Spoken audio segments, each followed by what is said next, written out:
And tonight we are going to be having the continuation of the Magical Witchy World panel, the episode from last week, which was based on racism within our magical communities, and kind of delve further into each topic that we discussed last week and possibly find some constructive ways to address it, or in some ways, as much great suggestions as we can. So, with that said, we'll be right back.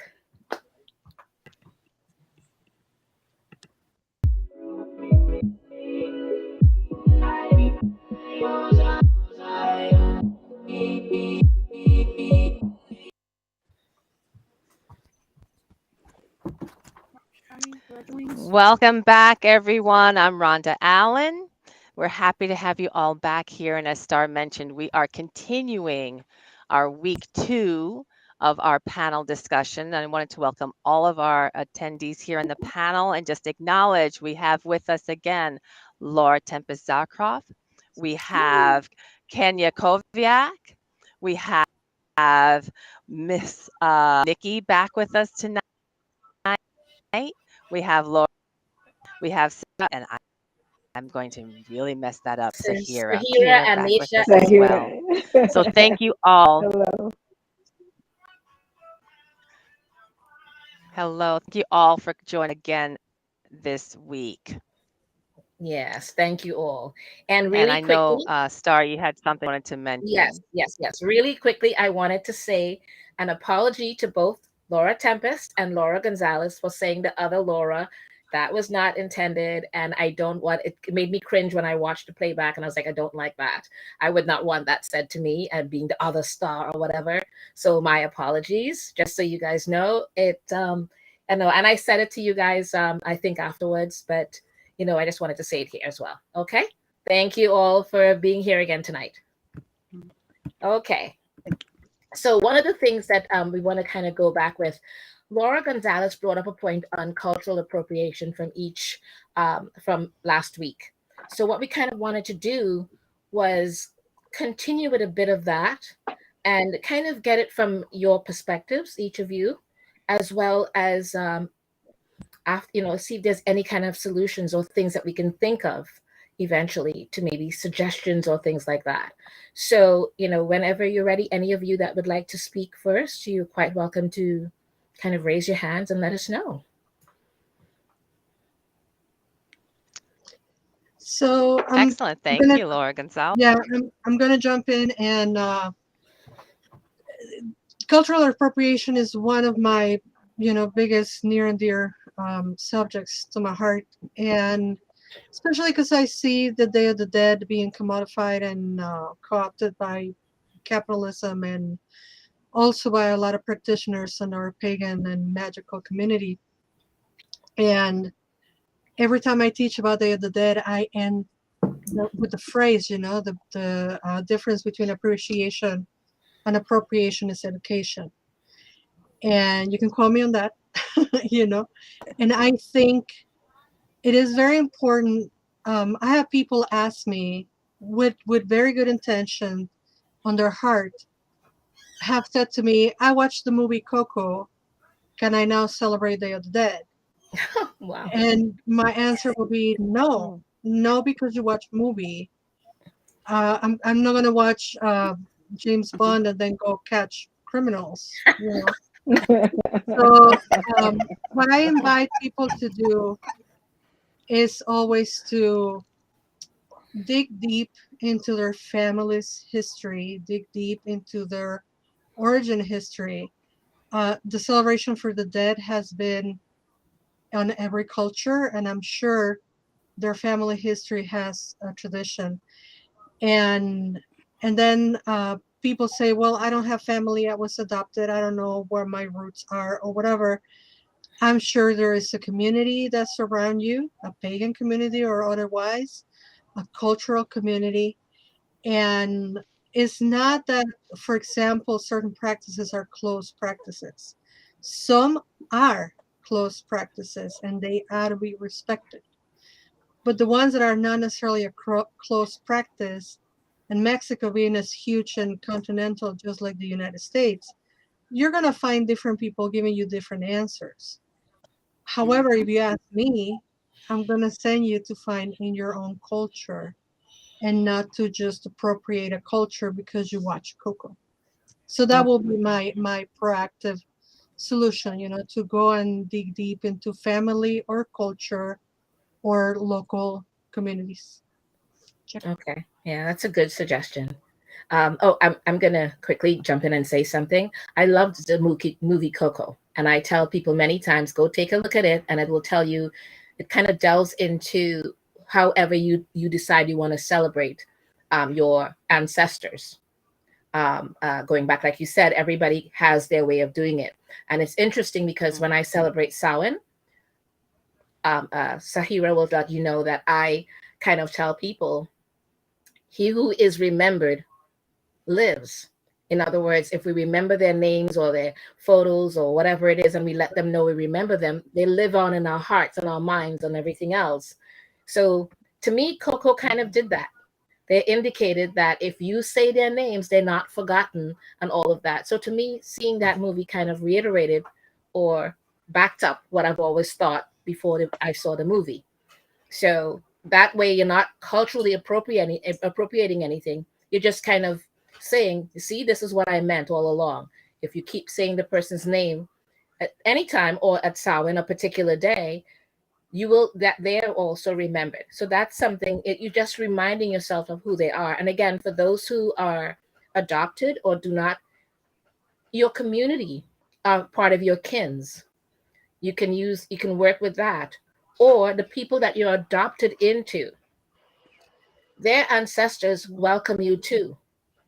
You're welcome to do that. And if you do your own culturally, if you want to, not even, I would not say necessarily culturally, the skin that you're in, if you want to do it that way, you're welcome to do so.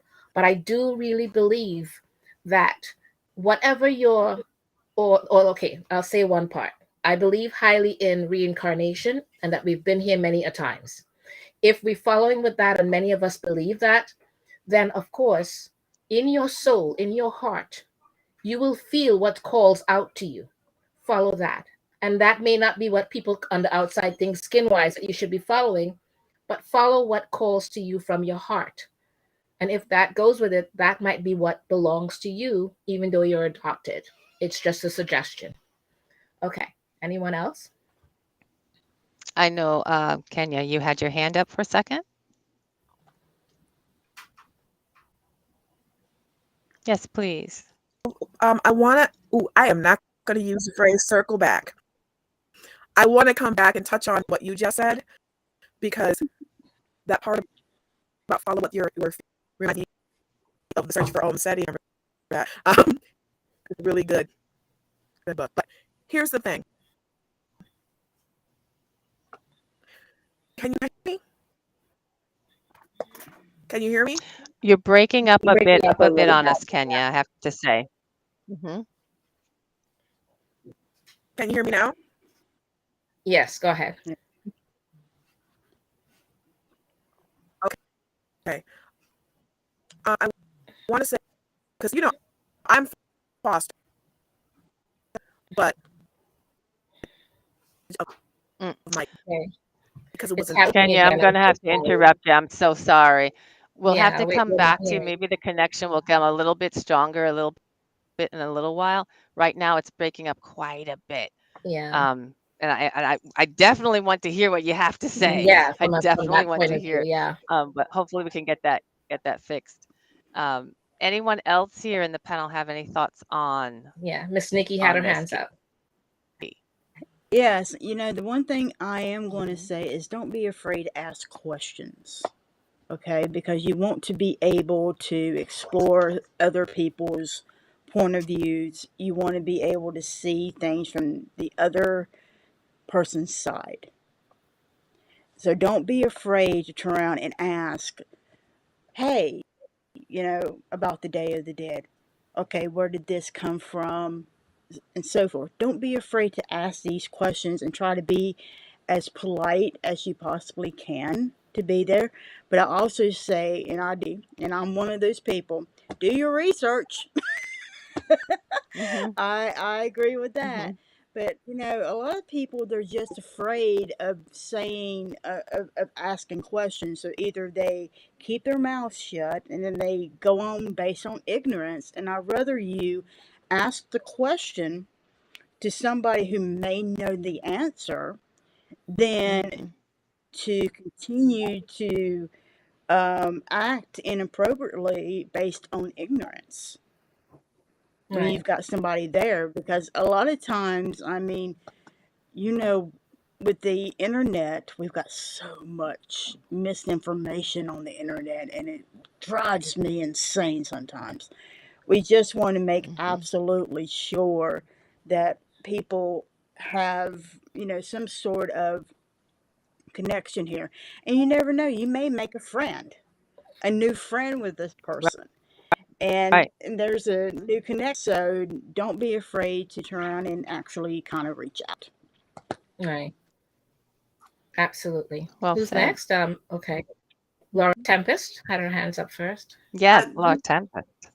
Just to build on that too, is I often hear people who, they're like, I'm afraid of doing cultural appropriation by mistake, so I won't read any books about this topic. I'm like, no, that's why it's there. And especially when we run into something we can talk about too, is like, how do we get more books out there by people of color, right? How do we get them out? It's part of like, you need to get them out in the market and people need to buy them. And especially buy those sources more than other sources skimming off the surface, right? So like, it's important, like if you're interested in the topic, please buy those books, support those authors, and read about it. Reading about it doesn't mean you're immediately going to run off and appropriate it. It's better to educate and understand where we have common ground than just to be like, oh, I won't educate myself. I'll be safer. Like, yeah, that's not safe at all. That's actually the opposite of safe. That's actually the opposite. I do have to interject and say that all of that is true, but the reason a lot of people have become afraid to dip their toes at all, even though they're very interested, is because of the buzzwords like cultural appropriation and things like that.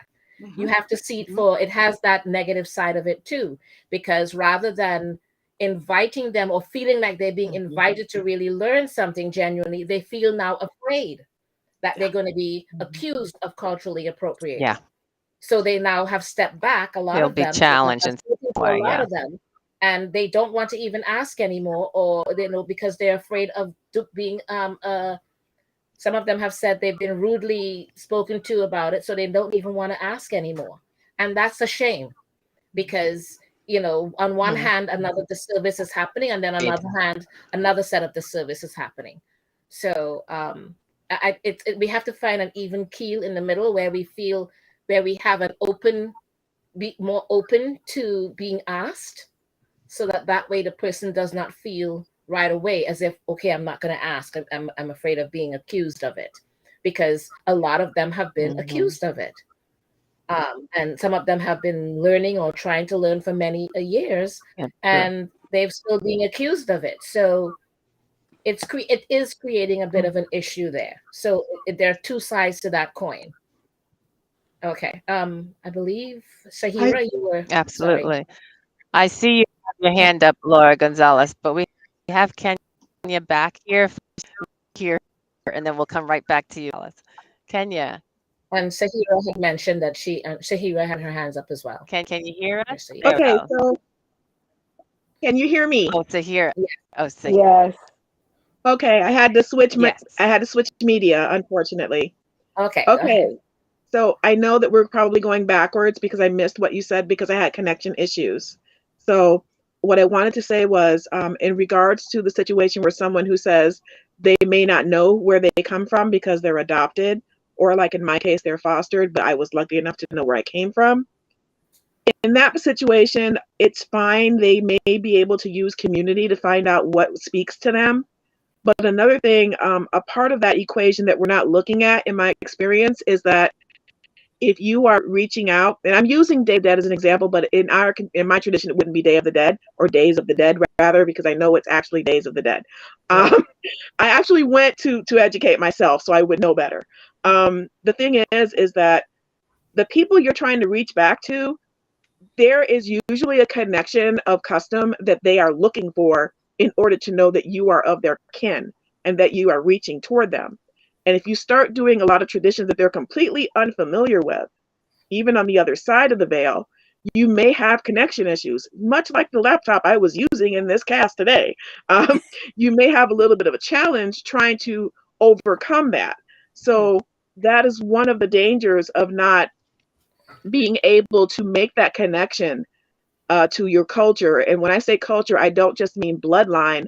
I mean your entire community, the historicity of your lineage when you're trying to reach out to your ancestry. Because, you know, maybe some of your ancestors do like you, maybe some of them don't like you.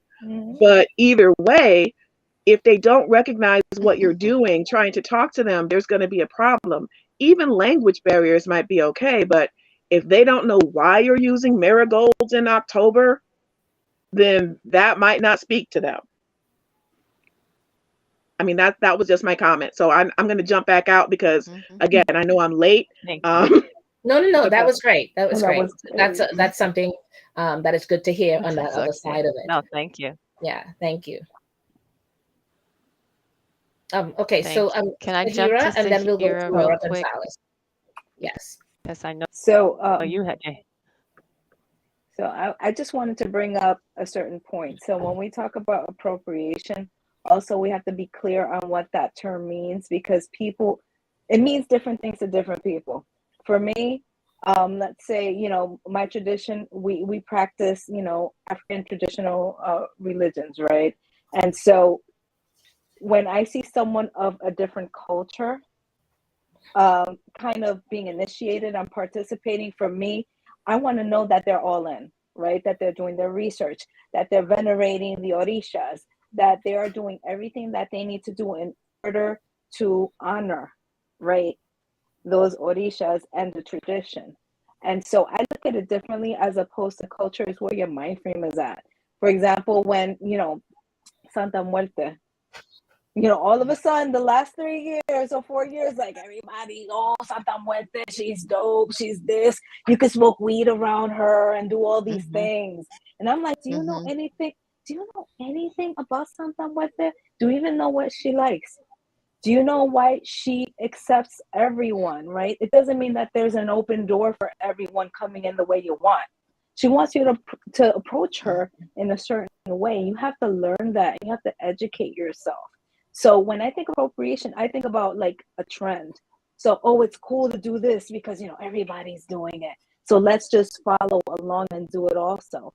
No, that's not correct. Learn why you're pulled, why you're attracted, why there's a synergy there. Explore it, research, and then truly honor the spirit, the saint, the orisha, whatever that entity is. Honor it, right?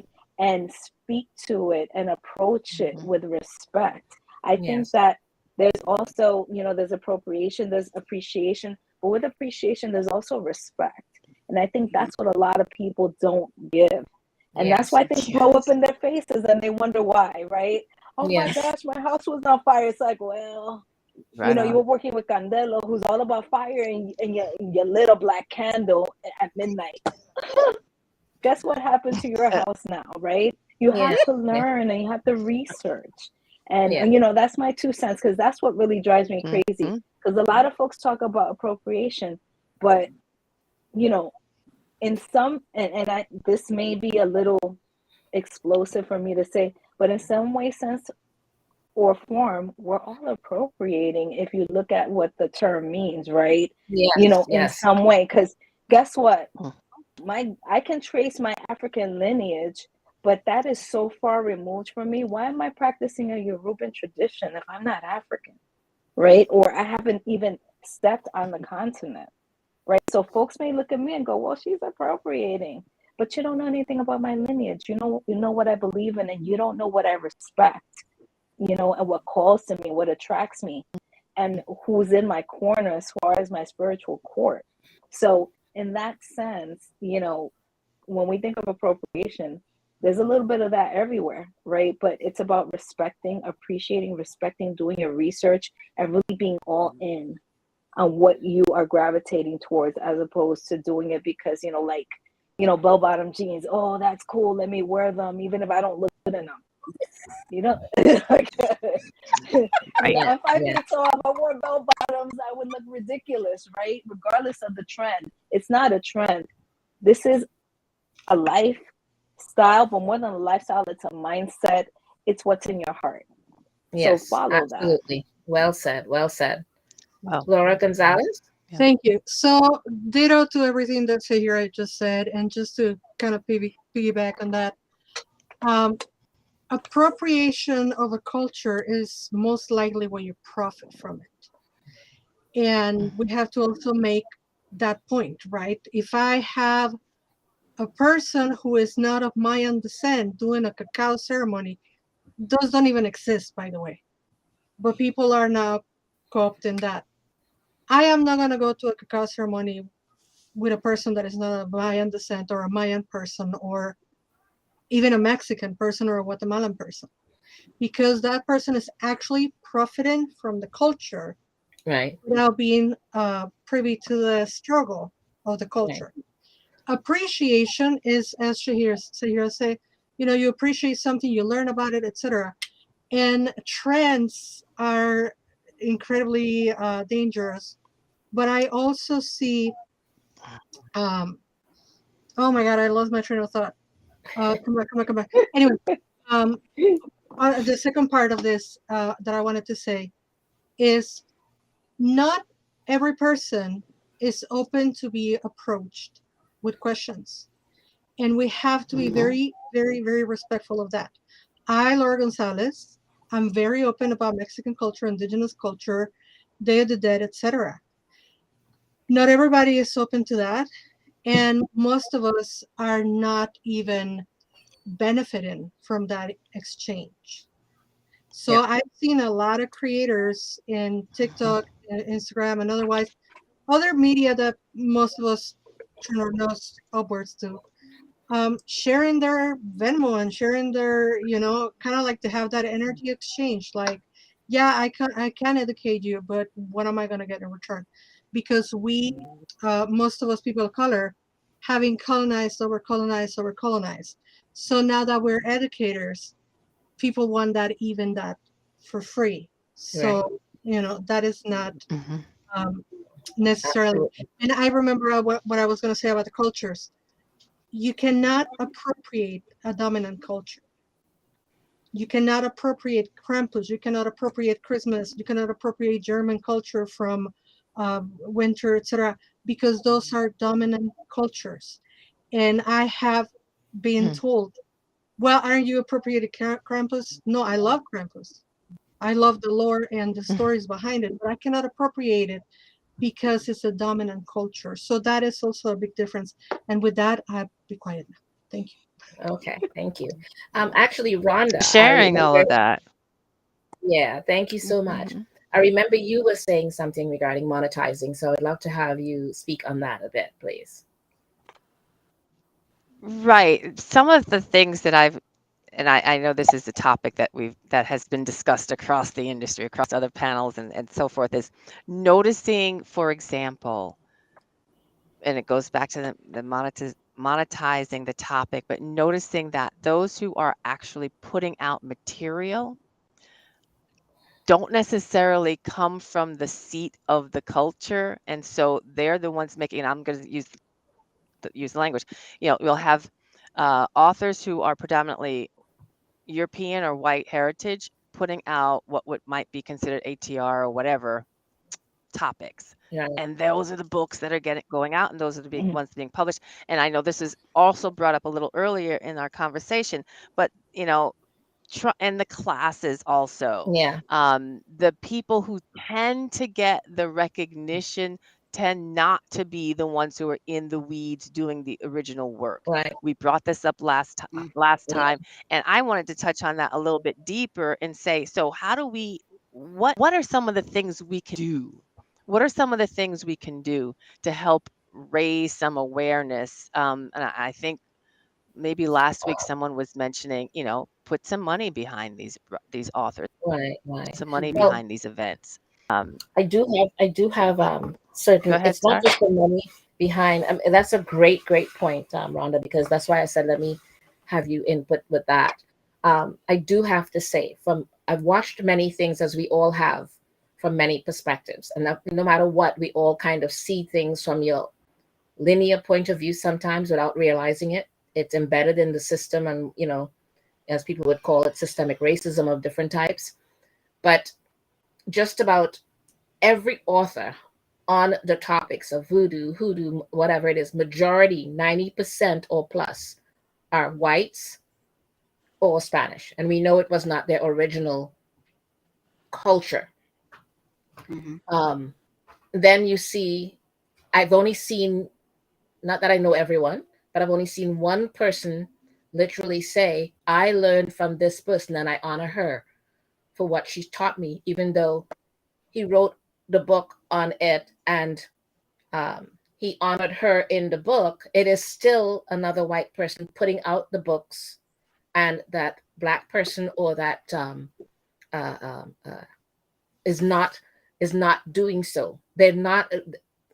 It is. I don't know how to explain it in the sense of a lot of blacks are not necessarily the people that will, is very good at putting out the books. I know, just giving myself as an example, I have a lot to say. So here I will let you know I do.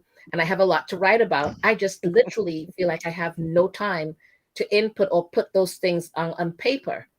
And someone else I may have taught would go out and write a book on it. And, on different things. And, they're the ones with the recognition. They've forgotten about you or whatever it is. And it's nice that they honor you and say, I learned from this person. But the fact is that you're the one monetizing it. You're not sharing some of that with the person that you learned from. And it kind of goes into from monetizing in that sense to the workshops or the classes that are being given online. We know many of them on GUMROAD or different platforms teaching these different things or events. And it's as if they are saying, a lot of them saying, well, if you check back, we all kind of related in culture or lineage or whatever it is going back centuries. Yes, we all are in a sense, because if they correct and they're saying that we all came from Africa, then yeah, in a sense. But it's just that if you are speaking about today and what is it that we have here, Laura Gonzalez brought up a point about the pain that many have gone through, that they've experienced and came with it. You're never going to be able to be able to say you have adapted that into your work in recent years, because that was not ancient history. That was just recent 100 years ago or 200 years ago. It's still going on right now. Yeah. In 2023. So no matter what, like my friend Catherine would say, and she would do this extra thing of where a black person would be waving to get a cab, and the cabs will pass them. So then what she would do is go by and stand right near them, put the hand out for the cab, and then say, here you go. You're welcome to the cab. Because they're not, no matter what, even if that person is the one that's more knowledgeable or whatever it is, or had their hand up first, they're going to be ignored. And that white person is going to be the one that's going to get the credit and all the different thing else with their workshops and everything else, as if they're the one that's almighty knowledge. And because Shahira mentioned something else too. She mentioned Santa Muerte. I'm just going to use that one as an example. Suddenly, everyone is not just doing it, but everyone is suddenly so well versed that I am the most knowledgeable person on it. Oh my goodness. Yeah. Oh my goddess. I am the most knowledgeable person. So come to me. I know everything. And you're white. Or looking on the white side. Or you can pass as white. I'm just saying, this is how it looks to us from the outside. And now to flip the coin, to jump in, because we have a bunch of other topics here tonight, Starr. The other side of that coin, which is something I think was brought up also earlier this evening, is, so what happens if you are not of a particular, and we were speaking about this, I think, last week as well, not of a particular heritage, and that is part of your practice. For example, if you are African American or present as African American or some other culture, and come to what would be traditionally like a Northern European practice, say, Right. Yeah. Celtic traditions or something. Yeah. And how do you deal with, and this is the thing, being challenged, Yes. people who Yes. are coming to you and saying, but why, why that? And I want to bring this up, bringing it right back to something. If you are familiar with Nancy Hendrickson's book, Ancestral Tarot or Ancestral Grimoire, either one of those Yeah. books, where she really takes you back into some of the work we were speaking about earlier, Starr, about, if Just you got it. live, if you just got which one, see, hey now, Miss Nikki. Hey. Yes, Yep. because, the notion or the idea of saying, if we've lived more, if you believe any of this at all, as they say, if you have lived multiple lifetimes and have had many existences, and you have many now lineages or many families, that work, that calling, as Starr was saying, you're called to a practice that may not so-called fit your current today representation. How do you now, this is the other side of that coin of saying, you Yes. want to be embraced. You don't want to feel as though you're the outsider looking in and then be the one. And I'm going to say this because I think, Sahira, you were making some comment to this also, is, you don't want to feel as though you have to be at the top of the class just to show that you really do know your stuff. You know what I mean? Sometimes I have had that. I'll speak personally. I'll raise my hand to this. I have felt sometimes that I had to be well or super versed in something because I didn't look like the other 10, the other 20 other Yeah. people in the classroom. Do you know what I mean? Or at the conference. I had to be Yes. super versed in it. Yes. To show my cred, to show that, I really am a part of Yeah. this. This Yeah. is really how I practice. Yeah. So I just wanted to bring that up and get your thoughts on any of that. Have any of you had some of that experience or have witnessed or what have you? Yeah. Go ahead. Yes, Kenya. So you know what? Hold on a second. I can't see. I'm getting old. Okay. Oh my God. Sound like Nikki, me, I'm going to defer to you because I already had a chance to speak. Miss Nikki. That's okay. You can give a point of view that I'm we going did to not. defer to Miss Nikki because I had a chance to speak already. And I Okay. know I'm going to be mounted. Okay. All right. All good. Go ahead, Miss Nikki. Okay, well, okay, for example, take me, for example, okay?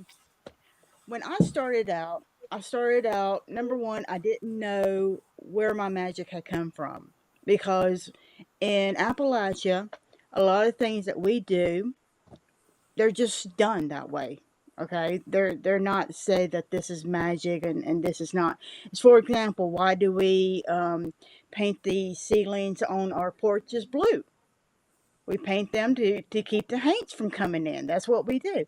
But nobody tells us that. They don't tell us it.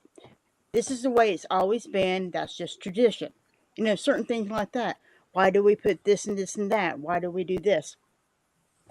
It never occurred to me until I was much older, until I've gotten away from things and I started to learn things. And then I started to get into the witchcraft and I started to learn a lot of things. And then when I went into California, that's where I really started getting into hoodoo. And number one, I never thought I actually would do that. Ever crossed my mind. I didn't even, the only word, let me tell you something about hoodoo. I hadn't even heard about hoodoo, the word or the magic, that it was magic, until I went to California. Because the word hoodoo, up until that time, and I'm in North Carolina, okay, I've been in North Carolina all my life, was you don't want somebody to hoodoo you. That was the only time I ever heard the word hoodoo. You don't want somebody to hoodoo you. As far as it being a magical system, we never about that. We never had like a magical name or anything like that. But when I went over to California and I discovered all of this, and I discovered hoodoo, and I'm like, ooh, this is the stuff that I have been doing, but know that I was doing. So it was kind of strange, for me. And then I come home, and now I have been going more towards the African American religions. I'm looking into voodoo right now, and I'm really appropriately going to that and talking to people about that, making my readings and so forth. But it's not something that, if you were to turn around and tell me 10 years ago, Nikki, this is the way your life's going to be in 10 years, I would have turned around and laughed at you. I would have said, that's not me. That's nothing. But when I looked into my family history and I found that my family history was so diverse, and I had my ancestors calling me from that little teeny tiny part, come and talk to us. We want you to get to know about this side. I couldn't resist, so I'm doing that, and Right. I do what I can to try to. Number one, I believe in giving credit where it's due. I really truly do that, and when people try and come to me, I had, like, for example, Mystic South. I had everybody who was coming to me was asking me about Baron SMD, and I told them, I said, listen, I am not an expert. That's the first thing I told them. I said, this is what I know. You need to go do your research. And I pointed them to some good websites. That is what I did. I didn't turn around Okay. and, I'm one of those type of people. But I've Right. also seen it the other way around, to where the colored, or the colored person who is like into one of my shops or into one of my classes, people kind of look at them, they're like, oh, you're the only colored person in my class.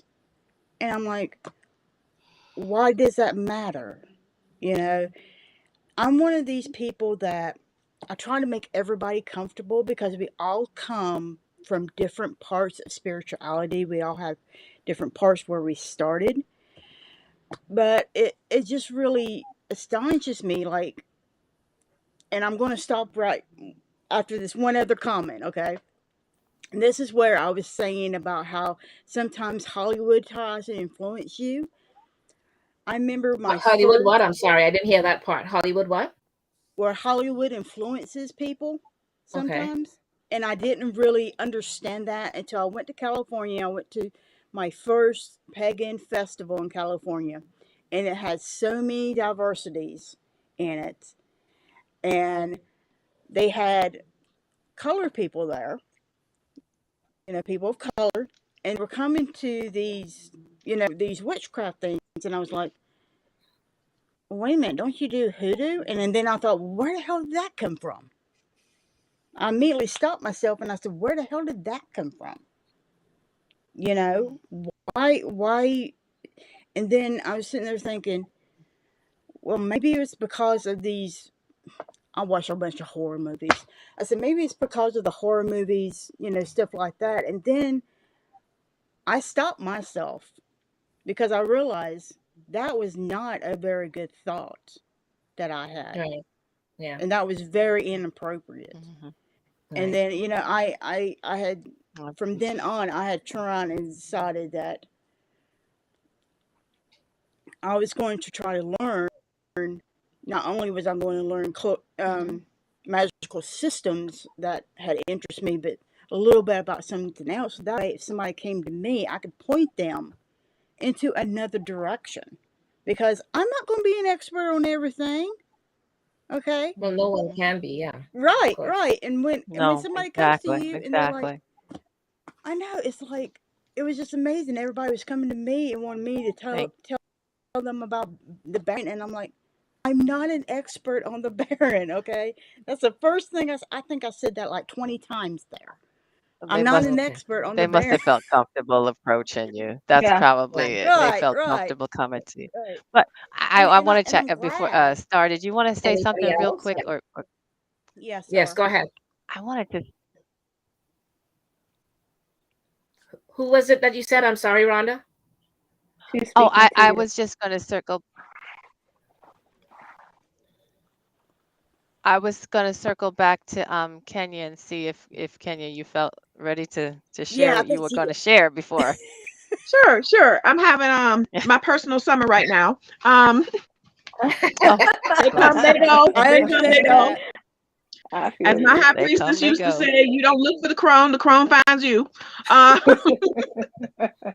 okay, Yes. so I wanted to talk a little bit about monetization, about sharing, about cultural appreciation, appropriation, but I want to just do it in an example, in a way of an example. Okay, so I need to take my glasses off. I've gotten hot. Um, so as some of you know, I have a chapter coming out in a Llewellyn book this spring, this April. And we talked about North American folk magic, specifically African American. Okay, let me be clear. We specifically spoke about Detroit hoodoo, to which I always tell them we practice African American folk magic as well as hoodoo, which is not always the same. I interviewed four women to come into this chapter to give their views on it. I've seen the other chapters, and without giving too much away, basically I saw them completely elaborate and give out and expound on systems with everything with correspondences, actual practices, words, and everything else in each region.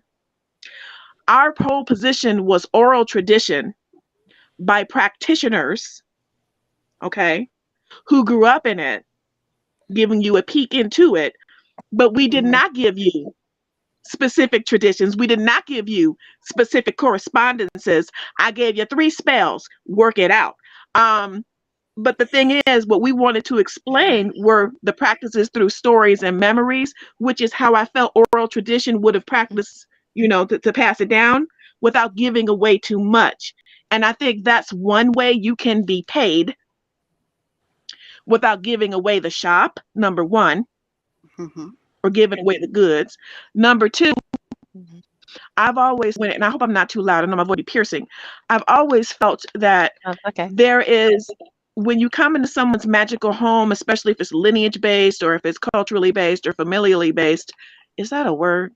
That if you come into their home, there are the recipes you give to everyone. And there are the recipes that people cannot ever learn the secret ingredient to because it was passed down. There are the tattoos you give out because they're in the shop. There are the tattoos you give because you have reached a cultural or spiritual milestone, and no one will ever know what those are. For example, but then again, we also have those parts where spirit reveals things to us as well and leads us to find out things. And for a personal example of where I have to know where the line is, because I think I'm responsible for making sure I let you know where my line is. You know that I'm Afro-Indigenous, even though they don't claim Creek Freedmen and Creek Nation in our blood, because we already know why. And they put our people out of the house, but whatever. So at the end of the day, I still am here in this continent. I'm still on this land. I'm still on this earth. And those spirits and those God forms are still here.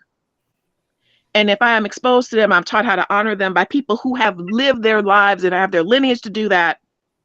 Then with their permission, I can do for myself, but I cannot monetize it. I cannot sell it. I cannot teach it. I cannot give it away because it doesn't belong to me. But what I can do are the practices that I'm allowed to give away, such as I had a young lady who needed some red brick dust to protect her house. And I said, well, why are you using dust? Well, first of all, you're not even ADOS. Why are you doing this? You don't even practice hoodoo. What are you doing? And, she was trying to do this. I said, well, where do you live? You live here in Michigan, right? So what do the spirits here in Michigan, the practices here in Michigan that are open to us, what do we do? And I could give you 100 different herbs, but what is the one thing that you see the people who live here, who have gotten the instructions for the spirits here do? And I will give you this one thing because it's not a closed secret, so I can give this away. So before the end of the conversation, I had her looking for some yarrow to pound into some sand to place around her home. For the people who will see this and get all bent out of shape, get it together, I was allowed to share that. Well said. I have to just jump there. We have several comments in the chat, and I just want to get to them real Yes. quick, Kenya. The question is, what's the title of the book you're speaking about that's coming Oh out? my. Now she's put on the I spot. believe it's Llewellyn's Complete Book of North American Folk Magic. I think that's what it is. It's on Amazon. Please don't quote me. I and will find out. And Laura you Gonzalez know, is shaking her head. Laura Gonzalez is shaking her head, That's saying, yes, exactly that's the it. title. I was just looking it up. and I do be giving out. I do have a little thing. I am selling spells because I'm a hack. I be selling stuff. So Okay. Okay. And we will give none of a them link. are appropriated. Right. Right. We will give a link to Kenya's book of a chapter. We'll put that in the link after the show. Yes. Then once it's on YouTube for everyone to see. Okay. And one other I just wanted comment. to let y'all know the difference of how we shared it. That's all, because we didn't give away the super secret stuff at all. The secret sauce is still the secret sauce. Right. Right. A think comment from everybody- Jessica Jordan Shoemaker. Hey, Jessica, there is the book that you share and the oral book that you share, too little. Then the mysteries you don't share for the most part. So there are Right. things, there are things that you can share, and then things that you leave Right. as mysteries. Yep. Right on. Laura Thank you, Tempest, Jessica. did you? Sorry. You I had- just wanted to find out if Laura Tempest had something that she wanted to chime in with. Oh, I feel like there's so many things. So I come from a long line of people who like to sleep with other people from different cultures. That is the makeup of me. I love Such a loaded that. statement. And Awesome. when I was discovering witchcraft as a modern practice of something that's actually living and breathing and not just in fantasy or in my head, at that time it was so much about this tradition, or you have to be an Irish witch or an Italian witch or whatever, like this plus Wicca. And I'm like, how do I honor the places that that my ancestors have come from while I'm living here in the United States? And like, so many people are just have this fantasy about over there and they've never been to Ireland or Africa or India. It's like, which is like, that should be a goal. Like, if that's your thing, make that part of the process, right? The research and the appreciation, the respect to that, but also where you live. Like right now, the air you're breathing, the water that you're drinking, the food that you're eating, this is your bones, this is your body, and you're connected to the land. And so people are always like, I have to find the authenticity out there. It's like, start here, start where you are at and work your way out. And so like that's one way that I've approached it, and it's done me really well. For whether I'm discovering more through art or through studying with a particular tradition or teacher, or just what spirit brings. But the other thing that I've discovered in I said last week about observation, like witchcraft is 90% observation. When I'm at events, I'm watching how people are interacting in my workshops, in rituals. Just I'm a people watcher, and I've developed. I've tried to develop and kind of get to a point of everybody who comes to me, I just accept that we're at the same level, whatever that is, that you're coming to me, whatever point of knowledge, and until you screw up that line. Right. Yes. A mutual level of respect. Like I don't assume where you're coming from. I don't assume how much you know. I'm just like, here, we are two human beings. And I think that really changes the power dynamic in interacting with anybody, because you're immediately giving a sense of respect. And as long as they give that back, amazing things can happen. Because I've also been like, oh, well, you're young and female, you don't freaking know anything, especially in the occult world. And I'm like, no, that doesn't fly with me. That doesn't fly with anything. Because I can have someone in my class who's 70 years old and just discovered witchcraft last year. And then you can have somebody who's a third generation witch, or a practitioner of voodoo who's, they're 19. And they know, and they've lived it. Like, I don't make any assumptions until you have done an action that makes me start to think otherwise. And even then, we're human, so we fuck up. Yes. Right on. Absolutely. One of the things I have to say, in going back to a few things that everybody has said, kind of, Miss Nikki mentioned Hollywood. and that whole concept of what is it that we are seeing and observing altogether. I've always believed that Hollywood just imitates what life has been presented to it. It's not the other way around. Because that's what even when you think of science fiction and all of that, it's all things that people have either said or stories about, or different things that they've spoken about at different times, or envision a certain thing that's going to be. I mean, somebody came up with Handmaid's Tale, right? Aren't we feeling like we're almost there? So, like right now, it feels like we're almost getting to that, heading towards Handmaid's Tale. But into the magical side of it, if you are going to be, monetizing any of it,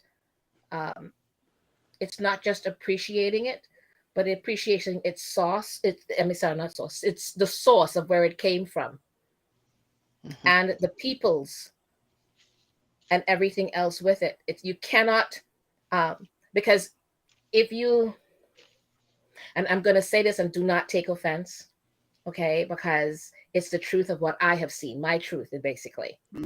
I have seen where people, Blacks or people of color, have a very generally open to teaching people, white people, different things.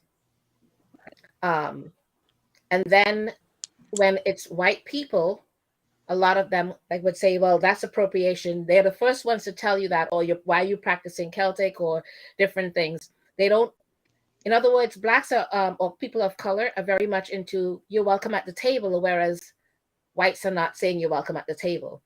Yeah, you can sit because you came, but you're not really welcome at the table. Or they will tell you straight out, it's not for you. It's just, and no offense intended, because that's what I have seen.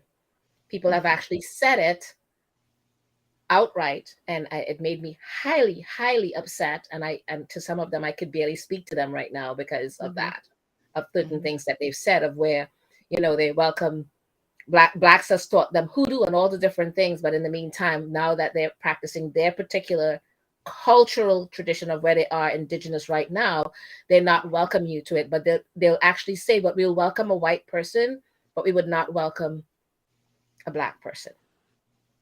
It's a pity to me, because it's the reason why there's a lot of Blacks now that are saying they're not willing to teach you when you're outside of their race of right now, because it happens to them too much the other way all the time. And I think people forget. Yeah. Many traditions. And we have some comments in the chat agreeing with you, Starr, that they've also seen that. They've seen right. this. Many That. Traditions, they have a tendency to say we can go back, whatever it is, and train it and source it back to whatever in our lineage, and you're not supposed to be with it. And a lot of people forget most of what they were taught culturally for their race that they are right now are mythology, not history. Isn't that what they're trying to do now? Take away the history and give you mythology of slavery and all the different things. Mythology is not fact. It's mythology, a myth, a construct. And, stating back to the word witch or different things, you took it from the African continent, the witch doctor and all the different things, or the different tribes around the world. You brought all of it to Europe. You've done different things and said, well, now it's ours and you're not allowed to touch it. I'm like, but didn't you take that from the African continent or the tribes of wherever it is in the world, and you're now telling them that now that you're here, you cannot even come near it? And I'm like, kind of smells foul at that point. And they do it every single bloody day. And you watch it happen. And that go ahead. Somebody has something else to add. That brings up another. Yeah, I'm sorry. Did somebody have their hand up real quick? Oh, yes. Laura Gonzalez. Very quickly. Laura Gonzalez, yes, please. On what Starr has said, I have heard a lot of the times, and I'm going to do a very simple example. The language, right? For us people who speak Spanish. Me appearing as I am a Latin American, Hispanic, Spanish, I'd rather be called Mexican, but those are all valid ways of calling us. Me looking, presenting, and you knowing that I am that I am Mexican does not give you access to my Spanish, right? Right. So if I speak English and you can hear me right now, you can see me that I speak English. There is no need for you to come and speak Spanish to me. Mm-hmm.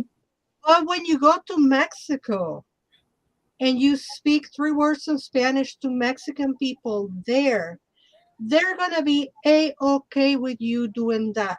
Yes. Because they don't have to care for the culture. Nothing has been taken away from them. You are going there, hopefully, doing touristic things and leaving money. So it's okay. We want you to drink tequila and say, hola, niña bonita, me voy a emborrachar, and have your tequila. And we're going to laugh with you and we're going to laugh at you getting drunk. Here in the United States of America, you do not have access to something that you have persecuted me for decades or centuries. That is a big difference. And I don't know, Starr, and I don't want to speak out of place, but I don't know if that happens with African American culture, where people think that they can have access to African culture here and there, and they come back with, but my friend in Africa said it was okay. Yeah, your friend in Africa don't have to care so much to be recolonized again. That's just a point that I think needs to be said. We kind of, Oh, I mean, I have. go ahead, Rhonda. Sahira say has something has real her quick? hand up. Yeah, go ahead. Oh, Yes, Sahira. Yes, that please. just triggered me, Laura Gonzalez. That just triggered me because you don't know how many times as a Latina I've walked into offices. I'm an ESL student. English is my second language, not my first. I worked really hard to learn English, and as my mama said, don't let your accent show because then they'll start judging you. So I kind of erased my accent. When I speak Spanish, I'm a totally different person. I walk into my corporate office with not only, white folks, but other cultures, African American cultures, Asian cultures. And I get the, hola chica, ¿cómo está? And I'm like, did I ever once speak Spanish to you? Did I ever once speak Spanish to you?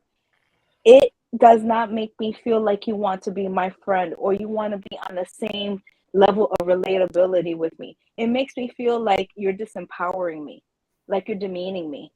Like, oh, I have to talk to her like that. It's like a person, I'm from the South Bronx. That's where I was raised. I never understood, the ghetto language. I was never out there in the streets. I learned it because I worked in urban culture and for urban media. So I kind of had to learn it. But when I would get like my white clients going like, yo, girl, what's up? I would be like, did I ever once speak to you in that manner? I'm a highly educated woman. I'm a Latina and I'm educated. And although English is my second language, I think I captured it well enough for you not to speak to me in that manner. I wish you wouldn't, right? That doesn't make me feel like you're my friend or like you're cool. You're insulting me. You're othering and that's you. what a lot of folks don't understand. They want to make you feel comfortable. And I'm like, I don't need you to make me feel comfortable because I'm fine where I'm at. I'm very comfortable. You're not comfortable. See, that's what we need to understand. There's something wrong with them, not with us, because we're completely comfortable in our skins, but we make some folks feel uncomfortable for whatever reason, and they have to look internally, do their shadow work, and see it shrink, and keep it moving. Do their shadow work. Do their shadow work. Guys, I love that we have. Sorry, Laura. Go ahead, please, Laura Gonzalez. Because here I said about the shrink. When I told somebody not to speak Spanish to me, that person had the audacity to ask me if I was going to therapy about it. Oh, wow. Oh, wow. My goodness. Yeah, wow. That's No, interesting. I'm sorry. It would have been like, is your mama going to therapy? I'm not even going to hold you up. Because she should have. Because she has a child like you. Okay. Oh, man. This I is got so hot good. again. You guys, this just want to has say, got to be another all topic of to take us, it another time as well. we have a beautiful conversation going. Unbelievable but true. We have reached the top of the hour, and we are wrapping up our second week of this panel session. I can't thank you all enough. Yeah. There is so much more. We didn't even get through the half of the list that Starr had put this whole list together and said to me and said, we're going to talk about. I'm like, I don't even know that we can get through. We just didn't get through all of it. So I can't Yeah. thank you all enough for joining us Yeah. again. Thank And you. hopefully we'll have additional panels. Thank Starr, you. I'm going to turn it over to you Yes, for our farewell. and to not just that, but to give us your time and your energies and your thoughts and everything else with it. So we wanted to thank you all. So we would like to have, I guess we're not going to have a word from our sponsor. We don't have the time, right? Well, we kind of ran out, but we'll close with our next week's guest. Yes. And I do want to share that with everybody. We have our next week's guest. Thank you all. We bid you all good night. Hold on for you guys watching. Our next week's guest clip is coming up right now. What's his name?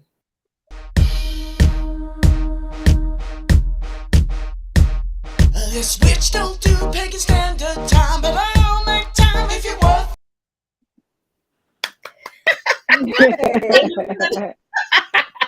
Singer